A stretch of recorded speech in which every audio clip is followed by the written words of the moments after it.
Hello les amis, j'espère que vous allez bien. Comme à chaque fois, je suis super contente de vous retrouver. Mounia Sacha ici avec vous pour arrêter de se mentir. J'ai décidé de lancer une guerre contre le mensonge.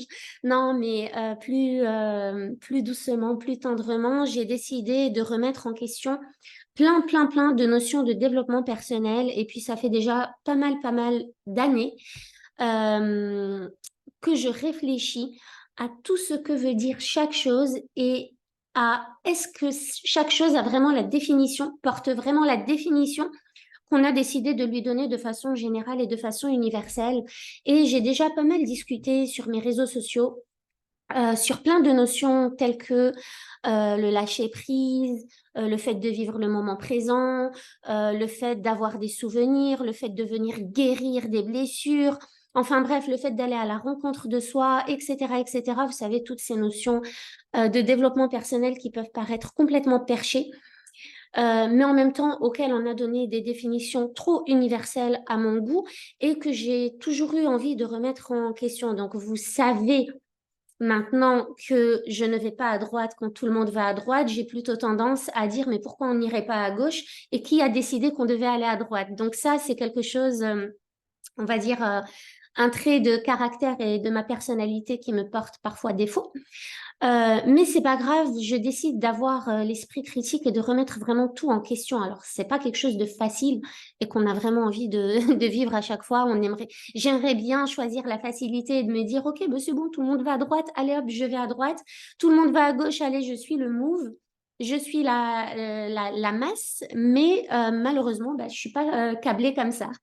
Je suis pas faite comme ça. J'ai pas été construite, structurée de cette manière-là. Donc, tac, tac, tac. Aujourd'hui, j'aimerais casser le mythe là, détruire un peu la croyance et l'illusion de la version idéale de soi-même. Alors, si vous êtes un tout petit peu dans le développement personnel et même si vous ne l'êtes pas, je suis sûre que vous entendez et que vous voyez tout le temps passer cette histoire de se rapprocher de la version idéale de soi, de se rapprocher de la meilleure version de soi. On va vous demander, mais quelle est la meilleure version de toi-même? Quelle est cette meilleure version de toi-même de laquelle tu as envie de te rapprocher et que tu as envie de devenir, d'être, hmm. Les amis, j'ai jamais vraiment adhéré à cette notion de meilleure version de soi-même. Alors, je l'utilise des fois dans mes coachings lorsque les personnes, les femmes que j'accompagne ont des objectifs et je leur demande, dans le meilleur des cas, dans la vision idéale qu'elles ont d'elles-mêmes, qu'est-ce qu'elles pourraient faire, être ou avoir, quelles actions elles pourraient mettre en place, dans l'idéal, comment elles pourraient réagir, agir, etc., pour se rapprocher de tel ou tel objectif. Mais une meilleure version de soi-même n'existe pas et j'ai vraiment envie de casser cette croyance-là. Il n'existe pas de meilleure version de soi-même. Et quand on est constamment à la recherche d'une meilleure version de soi-même, c'est que l'on pense qu'il en existe une déjà. C'est qu'on pense qu'il existe à l'intérieur de nous une meilleure version de qui on est déjà aujourd'hui et qui ne nous plaît pas. Ça veut dire qu'aujourd'hui, j'ai des comportements qui me plaisent pas, je fais des choses qui ne me plaisent pas, je réagis de telle ou telle manière et ça ne me plaît pas. J'ai des défauts qui ne me plaisent pas, j'ai des réactions qui ne me plaisent pas. J'ai un trait de caractère, des humeurs, une personnalité qui ne me plaît pas. Et comme ça ne me plaît pas, ben, je suis à la recherche de cette meilleure version de moi-même qui va être à l'opposé de ce que j'ai aujourd'hui, ce que je fais, ce que je suis et qui ne me plaît pas. Donc, vous voyez là déjà qu'il y a plusieurs trucs à tenir en compte et il y a une confusion qu'il faut absolument casser tout de suite là, venir remettre de la clarté un peu dessus. C'est pas parce que quelque chose en nous ne nous plaît pas que ça veut dire qu'il faut être l'opposé ou qu'il faut aller être autre chose et qu'en plus, c'est cette chose-là qui va nous plaire et qu'on pense va nous plaire et qu'on pense doit être mise en lumière qui va être notre meilleure version de soi et qui va finalement être notre soi vrai et profond. C'est pas ça, là, on est franchement dans un mirage, dans l'illusion la plus totale. Déjà, le fait de dire je vais à la rencontre de moi-même, Je vais à la rencontre de la meilleure version de moi-même. Je cherche à me connaître. Je cherche à connaître qui je suis. Je cherche à aller à la rencontre de mon vrai soi. Moi, ça, c'est toujours des espèces d'expressions qu'on utilise dans le développement personnel et qui m'ont toujours un peu déclenché, un peu hérissé le poil, qui m'ont créé une certaine forme de non, on peut pas dire ça. Non, je suis pas d'accord. Non, mais comment pouvez-vous dire ce genre de choses? Donc, comme ça m'a déclenché et que je ne savais pas exactement pourquoi ça me déclenchait et pourquoi je me crispais à chaque fois que j'entendais ce genre de choses, je suis allée chercher. Je suis allée chercher pour venir avec des réponses et pour pouvoir vous les transmettre finalement, parce que je suis sûre que je ne suis pas la seule à vivre des crispations comme ça, là, quand j'entends des choses en rapport avec le développement personnel et la croissance personnelle et l'évolution et la meilleure version de soi-même. Quand on pense qu'on va aller à la rencontre de soi, d'accord? Déjà là, il y a un petit souci, c'est que l'on pense qu'il existe un soi qui est gravé dans le marbre et qui est figé et qu'on doit aller rencontrer. OK? Or, je dis toujours que nous sommes des êtres d'évolution et que nous sommes sur cette terre pour évoluer constamment. L'univers, Dieu, appelez ça comme vous voulez, peu importe vraiment. Moi, vous savez que je suis spirituelle et religieuse, mais nous sommes tous des êtres spirituels et pas tous des êtres religieux. Il n'y a pas besoin d'être religieux pour être spirituel. Mais la spiritualité fait partie de chacun d'entre nous, qu'on le veuille ou non. Je sais qu'il y a plein de personnes qui vont me dire, non, mais tes trucs de spiritualité, là, on y croit ou on n'y croit pas, mais en fait, on est des êtres spirituels. Dès lors que l'on se pose une question existentielle ou une question essentielle, on est des êtres spirituels et je ne connais aucun être humain qui ne se pose pas de questions sur son existence. Donc, la spiritualité fait partie de nous. Mais on est des êtres qui sommes sur cette terre, en fait, pour évoluer. Donc, nous sommes des êtres d'évolution. Qui dit évolution dit opposé de stagnation et dit opposé de quelque chose de figé. Si nous sommes des êtres d'évolution, ça veut dire que nous évoluons à chaque instant. Là, je vous parle parce que j'ai évolué sur mes croyances, sur mes pensées, sur des idées que j'avais sur quelque chose. Et comme j'ai évolué dessus et que j'ai un peu changé mon angle de vue, mon point de vue, ma vision des choses, je viens vous la transmettre. Ça veut dire que j'ai évolué et je vous aide à évoluer. Ça veut dire que je ne serai jamais figée. Ça veut dire que ce que je pense aujourd'hui et en quoi je crois aujourd'hui peut encore évoluer demain parce qu'il se peut que de nouveau, sur quelque chose, je viens de changer d'angle de vue, je viens de changer dans mon spectre, j'avance dans mon spectre, je change ma façon de voir les choses et j'aurai évolué à l'intérieur et je viendrai vous transmettre cette version évoluée de moi-même. Mais on évolue. Et comme on évolue, ça veut dire qu'on ne peut pas aller à la rencontre de soi en vrai. Parce que si on dit je vais à la rencontre de moi-même, ben, soit on accepte l'idée qu'on va à la rencontre de soi chaque jour, à chaque seconde, à chaque instant qui passe, parce que à chaque seconde et à chaque instant qui passe, nous sommes une autre version de soi-même. Soit je reste figée justement dans l'idée qu'il existe un moi figé que je dois absolument rencontrer. Donc là, déjà, je vous invite vraiment à réfléchir là-dessus et à méditer là-dessus parce que quand vous dites je vais à la rencontre de moi-même, c'est que vous pensez qu'il y a un vous-même qui n'est pas le vous d'aujourd'hui et qui est figé, qui vous attend, qui attend que vous veniez le voir tout gentiment et que vous le serriez dans les bras et que vous lui disiez, ah, enfin, je t'ai trouvé, c'est toi là, ah, toi avec toute ta lumière, tu es ma version idéale et c'est génial, je suis contente de t'avoir trouvé parce que maintenant, à travers toi, je vais pouvoir briller. C'est, c'est quand même taré comme truc. Enfin, c'est pas taré, c'est juste qu'on a pour habitude de fonctionner de manière automatique sans trop nous poser de questions. Et moi, je vous invite à vous poser des questions sur tout ce qu'on essaie de vous enseigner, de vous inculquer avec votre esprit critique. Posez-vous des questions. Autorisez-vous à remettre en question ce qu'on essaie de vous apprendre. Et ce que je vous dis là n'est pas la vérité, c'est juste ma vérité aujourd'hui, à cet instant T. Et du coup, le fait de se dire constamment que je dois devenir la version idéale de moi-même nous rappelle qu'on n'est pas cette version idéale de soi-même. Et du coup, on vit tous les jours un peu comme avec les affirmations positives, les mantras et tout ce genre de tralala dont j'ai déjà énoncé certains travers. Sur ma chaîne, vous pourrez regarder les travers de la psychologie positive.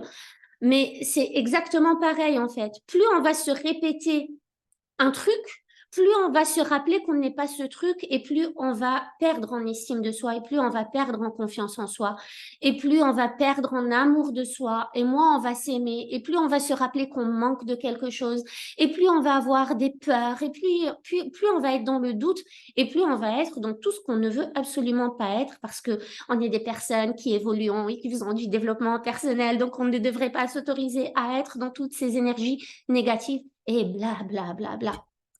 Et j'ai envie de vous dire, lâchez-vous la grappe, lâchez-vous un peu, foutez-vous un peu la paix avec tous ces trucs finalement de développement personnel qui nous font croire qu'on est dans l'évolution, dans le développement, dans le rythme de chacun, mais qui sont plutôt psychorigides parce qu'elles vont vous sous-entendre qu'il y a un but précis à atteindre, qu'il y a quelque chose de précis à venir toucher du doigt, à venir vraiment palper. Sinon, vous n'êtes pas dans la réussite. Et ben moi, je suis pas vraiment d'accord avec tout ça, en fait. Je suis pas vraiment d'accord avec tout ça.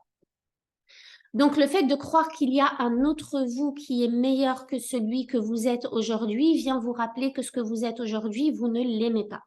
OK, vient vous rappeler que vous avez des comportements que vous n'aimez pas. Et je vous donne un exemple.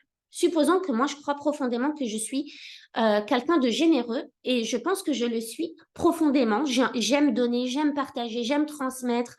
Même dans ma vie de tous les jours, j'aime partager des choses et j'aime donner et même donner de ma personne. Donc, je pense que je suis profondément généreuse.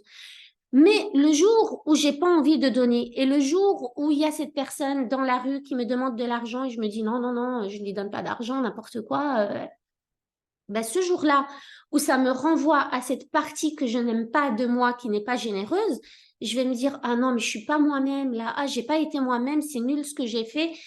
J'aimerais évoluer et j'aimerais éliminer, c'est ça, éradiquer, éliminer cette partie de moi que je n'aime pas parce que moi je suis généreuse. Je peux pas ne pas être généreuse puisque je suis généreuse. Je peux pas ne pas m'autoriser, je peux pas m'autoriser à être en colère parce que non, moi je suis douce et puis on me répète toujours que toi avec ta voix douce, ah, tu mets les gens en confiance et tu es douce. Et ben du coup, le jour où j'ai envie d'être en colère parce qu'il y a quelque chose qui me met en colère, parce qu'il y a quelque chose qui vient me titiller et que j'ai vraiment envie tout simplement vivre ma colère, je ne vais pas me l'autoriser parce que c'est une partie mal aimée de moi, c'est une partie que j'ai refoulée, c'est une partie que j'ai envie de renier, c'est une partie de moi que je n'apprécie pas et du coup que je veux entasser au plus profond de moi-même, comme si elle ne faisait pas partie de moi et comme si je n'étais pas moi quand j'étais en colère. Donc, je vais avoir tendance à me dire non, je veux me rapprocher de la meilleure version de moi-même. La meilleure version de moi-même, c'est la Mounia généreuse, lumineuse, douce, gentille, authentique, sincère, qui aime les gens, qui aime la vie, qui est dans sa vulnérabilité, qui sait gérer ses émotions parce qu'attention, elle est coach en développement personnel. Donc, elle doit tout savoir gérer, maîtriser, incarner, vivre au mieux dans des énergies positive, etc., méditative, etc., etc., etc. Donc, je vais enfouir une partie de moi-même que je n'apprécie pas pour aller essayer, mais c'est vraiment essayer, mettre des efforts vains, mettre de l'énergie vaine dans une recherche vaine qui est la recherche de la meilleure version de moi-même qui a tout de blanc et rien de noir. Et c'est là que vous allez vous épuiser et c'est là que vous allez être dans une démarche qui est à l'opposé du développement personnel et de la croissance personnelle, puisque vous venez encore vous frotter à des résistances et à un truc super caillouteux, alors qu'être soi dans sa complétude, dans toutes ses versions, c'est tellement plus simple et tellement plus beau et tellement mieux puisque vous allez être aimé du coup pour qui vous êtes réellement, c'est-à-dire vous dans votre douceur, mais vous aussi dans votre raideur, vous dans votre bienveillance, mais vous aussi dans votre malveillance. Et puis ça, c'est vraiment un travail, j'ai envie de dire, de longue haleine et qui va durer toute une vie puisque c'est un travail sur les zones d'ombre. Donc, pour celles d'entre vous qui savent ce que sont les zones d'ombre, vous savez de quoi je parle. C'est ces parties mal aimées de soi, mais pas que négatives en fait. C'est des parties qu'on a tout simplement refoulées parce qu'on pensait que si on les montrait, on n'allait pas être aimé. Ça peut être la colère, ça peut être un excès de violence, ça peut être la malveillance, ça peut être la radinerie, ça peut être l'avarice, ça peut être la jalousie, mais ça peut être aussi la créativité parce qu'on m'a dit que si j'étais trop créative, c'est n'importe quoi, j'allais pas en vivre. Et puis à un moment donné, il fallait redescendre sur terre, il fallait avoir un vrai métier, etc. Et arrête de chanter, tu chantes mal, tu parles trop fort, tu parles trop si. On m'a dit d'arrêter de parler, que je parlais trop et que je parlais trop tout le temps et que je parlais trop fort. Et je prenais beaucoup de place quand j'étais petite parce que je parlais beaucoup et je parlais tout le temps. Et j'avais tout le temps envie de parler. Et j'avais tout le temps envie qu'on me parle. Et j'avais tout le temps des choses à dire. Et à force, qu'on me reproche de le faire, j'ai enfoui ce côté-là de moi. Mais ça va être le sujet d'une autre vidéo sur les zones d'ombre. Mais j'ai pensé que si j'étais comme ça, si je continue à beaucoup parler, à beaucoup chercher que les gens me parlent, à beaucoup chercher à échanger verbalement, à beaucoup tout le temps avoir des choses à dire, on n'allait pas m'apprécier. On m'a fait croire que cette facette de moi était quelque chose de pas bien, de mal aimé, et du coup, automatiquement, c'est pas quelque chose qu'on fait consciemment, hein. Tout ça, c'est de l'ordre de l'inconscient et vous le faites aussi et vous continuez de le faire et vous l'avez fait. Donc, méditez là-dessus, hein. Moi, c'est mon but, c'est de vous générer des prises de conscience. C'est quelque chose que je vais enfouir et que je vais garder à l'intérieur en pensant que si je le ramenais à l'extérieur et que si les gens découvraient cette partie de moi, ils n'allaient pas m'apprécier. Et ça, c'est quelque chose qu'on fait tout le temps et que tout le monde fait. Donc, ça sert même à rien de venir me dire, ah non, non, non, moi, je suis pas comme ça, moi, je suis authentique, moi, je suis tout le temps comme ci, je suis tout le temps comme ça. J'ai pas ces parties-là en moi, je suis très au clair avec ça. C'est pas vrai, ok? C'est pas vrai. On travaille tous pour se rapprocher de ce qu'on aimerait être la majeure partie du temps, mais on a tous en nous l'opposé de ce qu'on veut de ce qu'on aimerait être, donc ce qu'on veut absolument pas être. Et c'est vraiment OK comme ça. La rencontre de soi se fait à chaque instant. Chaque jour, j'apprends encore plus à me connaître. Chaque jour, j'évolue encore plus. Chaque jour, je découvre des parties de moi dont je n'avais même pas conscience de l'existence. Chaque jour, je découvre que en moi, j'ai tout et son contraire. J'ai du noir et j'ai du blanc et j'ai tout ce qui est entre les deux, tout ce qui est entre le noir et le blanc, toutes les nuances. Et chaque jour, je découvre une autre facette de moi, un autre trait de caractère, une autre personnalité, une autre sous-personnalité qui me compose. Donc dire, je veux atteindre la meilleure version de moi-même, c'est vraiment essayer de trouver de l'eau dans le désert. C'est un mirage, c'est une illusion. Et c'est même quelque chose qui peut être néfaste pour vous, voire destructeur et vous saboter. C'est un auto-saboteur. Le fait de développer cette croyance de je vais trouver une version de moi-même qui me plaît à 100% et qui va plaire aux autres à 100%, c'est vraiment un pattern d'auto-sabotage puisque ça va vous bloquer à chaque fois que vous allez être confronté au contraire de ce que vous désirez être à 100%. Et vous allez y être confronté tous les jours. Tous les jours, vos enfants vous mettent face à la réalité de qui vous êtes. Vos conjoints vous mettent face à la réalité de qui vous êtes. Vos moments de doute et de peur et de crainte dans le silence intérieur de votre mental et de votre ego, vous vous confrontez à qui vous êtes réellement. À chaque fois, vous êtes vous avec vous-même et votre vrai vous tout le temps. Quand vous voyez les autres qui sont votre miroir, quand vous les voyez dans leur comportement quotidien, ils vous renvoient à qui vous êtes puisque vous vous voyez en eux. Quand vous critiquez les autres, c'est un peu pour vous rassurer par rapport à qui vous êtes. Et je vous dis, il faut faire preuve d'une immense humilité et vulnérabilité pour venir faire ce travail-là et accepter qu'on est tout et son contraire. Ça n'a pas été facile pour moi. Et je vois que ça n'est pas facile non plus pour les gens qui m'entourent et les personnes qui m'entourent. C'est très difficile de dire à quelqu'un, écoute, quand tu me critiques, c'est que tu te vois en moi, je suis ton miroir. Donc, tu viens critiquer les parties que tu n'aimes pas chez toi et que tu as refoulées et que tu es venu enfouir parce que tu n'as pas envie qu'on les découvre chez toi aussi. Donc, tu viens les critiquer chez moi pour aussi te rassurer que comme tu critiques ça chez moi, c'est que tu critiques quelque chose que tu n'aimes pas. Donc, en gros, tu viens te dire que toi, tu n'es pas ça. Tu viens te rassurer par rapport à ça. Et du coup, ça te procure ce sentiment de bien-être. Moi, je suis mieux que, moi, je suis plus que, moi, j'ai plus que, moi, je suis pas ça. Donc, je suis l'opposé. Ça vient nous rassurer. Les critiques viennent juste nous rassurer dans notre petit ego qui est en insécurité à l'intérieur de nous et qui est en train de paniquer à l'intérieur de nous parce qu'il se sent en danger. Il n'a pas envie d'être ça, mais il sait qu'il l'est un peu. Donc, il vient se rassurer. Donc, j'espère que je vous ai pas perdu et que vous comprenez vraiment ce que je suis en train de vous véhiculer. Et ça demande beaucoup de courage et d'audace de venir remettre en question ce genre de notions un peu universelles auxquelles on a donné une définition universelle, mais on n'a pas donné la définition. Chacun donne sa définition et aujourd'hui, je vous donne ma définition et ma vision et ma façon de voir les choses pour vous permettre à vous aussi de vous autoriser à donner vos définitions, vos visions et vos façons de voir les choses aux choses.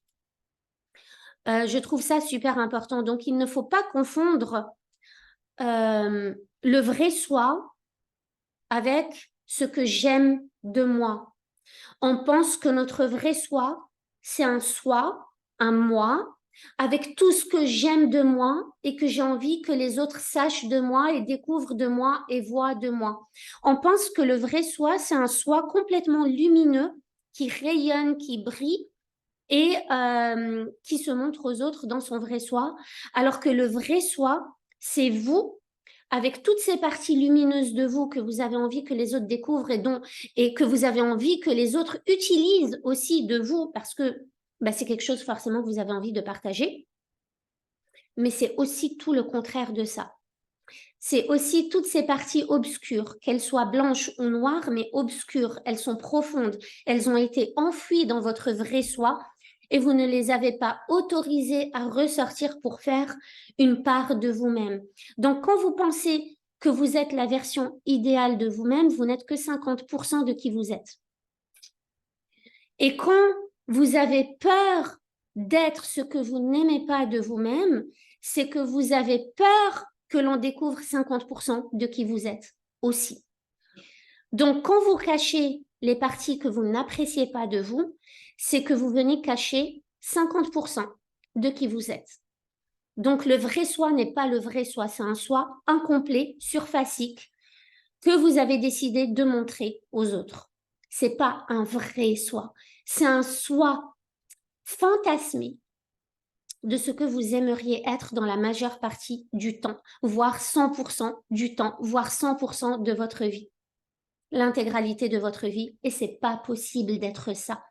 Donc, il vaut mieux, et c'est beaucoup plus simple, et je vous le conseille, faire un travail sur soi pour accepter ces parts qui sont aimées de vous et accepter et dont vous avez l'amour et que vous aimez tout simplement, et aller fouiner un peu pour chercher ces parts que vous refoulez, mais qui font partie de vous, pour voir comment vous pouvez les harmoniser avec les autres parties aimées de vous-même pour qu'elles puissent cohabiter et coexister. L'idée, c'est pas de dire, ouais, moi, je suis gentille, mais je suis méchante. Et alors? Oui, je suis patiente et je suis impatiente. Et alors, je suis humaine. Oui, bah, je peux être douce, mais des fois, je peux être très violente. Et je peux être super colérique. Et alors, je suis humaine, je suis comme ça. C'est un package, c'est un pack, c'est à prendre ou à laisser. Je suis comme ça, qui m'aime me suivre. L'idée, c'est pas ça. Même si c'est ce qu'on aimerait dire au monde, mais l'idée, c'est pas ça. L'idée, c'est de savoir comment je peux être dans mon soi lumineux dans la majeure partie du temps, mais comment je peux accepter et travailler sur ces parties mal aimées de moi, soit pour les mettre plus en valeur parce qu'elles font partie de moi et elles ont aussi quelque chose à donner au monde, soit c'est des parties plus sombres que je n'ai pas envie de vivre dans mon quotidien, mais que je peux gérer au mieux et savoir danser avec et savoir naviguer avec tout ça et savoir les comprendre et savoir en faire des forces. La colère, comme je le dis, peut être une force.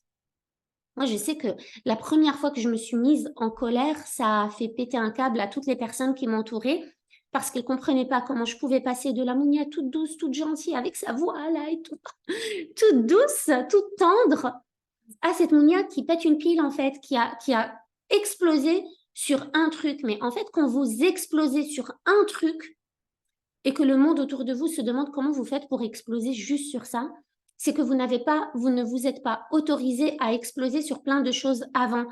Et quand je dis exploser, ça ne veut pas dire tout casser, n'est-ce pas? Ça ne veut pas dire faire des choses qu'on n'a pas envie de faire, insulter les gens, vraiment faire preuve de méchanceté gratuite et tout ça. C'est pas ça, mais c'est juste comprendre qu'une émotion peut se gérer. En fait, une émotion se respire, elle se gère même pas. Elle se respire, c'est une pulsion électrique. C'est de l'électricité qui traverse notre corps. Et combien même c'est inconfortable, ça ne veut pas dire qu'elle ne fait pas partie de nous. Ça ne veut pas dire qu'on doit la camoufler. Ça ne veut pas dire qu'on doit la dégager de qui on est. Ça veut dire qu'on doit apprendre à la respirer. Ça veut dire qu'on doit apprendre à danser avec. Ça veut dire qu'on doit apprendre à se lâcher la grappe quand cette émotion surgit et nous traverse, mais surtout à la comprendre pour en faire une force. La colère, c'est ce qui me permet de vous faire ce genre de vidéo. La colère, c'est ce qui a fait que je me sois lancée dans ce métier, dans cette activité professionnelle. La colère, c'est ce qui fait que j'essaye de placer de la justice dans le petit monde qui m'entoure et que j'essaye d'être juste moi-même parce que j'éprouve énormément de colère contre l'injustice et les personnes injustes. La colère, c'est mon driver en fait. Elle me drive, elle me conduit puisqu'elle me permet de changer le monde à mon échelle. Donc la colère n'est pas que mauvaise. Maintenant, la colère qui va faire du mal aux autres, ben, il faut savoir comment l'harmoniser, comment la comprendre et comment la changer le fardeau de la colère en cadeau pour soi et pour le monde. Donc voilà ce que je voulais vous transmettre dans cette vidéo. Je pense que c'est important. Arrêtez de courir après une version idéale de vous-même.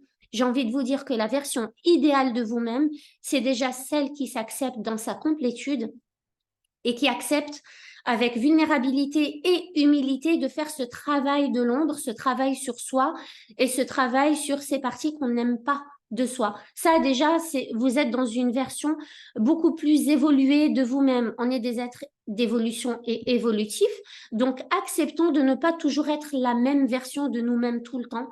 Ça serait franchement super ennuyeux de se dire oui, bah, je vais aller chercher ma version, mon vrai soi, et ok, supposons qu'il existe, bah, une fois que je l'ai trouvé, je fais quoi? Si je le trouve demain, ça veut dire que la vie ne mérite plus d'être vécue. Ça veut dire qu'il n'y a plus rien, il n'y a plus rien à découvrir. Ça veut dire qu'il n'y a plus rien à rencontrer. Ça veut dire que waouh, ça y est, je suis figée, j'ai découvert qui j'étais, bah super, top. Je fais quoi de ça maintenant? J'évolue pas, je change pas d'avis, je grandis pas, je transmets pas, je vais pas chercher la science, je comprends pas le monde qui m'entoure, je cherche pas à grandir. Je cherche pas à grandir mon émotion, mon intelligence. Enfin, pour moi, ça n'a pas de sens. Et vous voyez, ça me remue là. Ça me crée déjà des crispations à l'intérieur de mon ventre, de mes intestins. Ce que j'ai envie d'être tout le temps, je peux pas l'être tout le temps. Il faut que j'accepte aussi ce que je n'aime pas être tout le temps. Et je viens travailler dessus pour l'accepter et autoriser les autres à se l'accepter chez soi et à le voir chez soi, chez eux.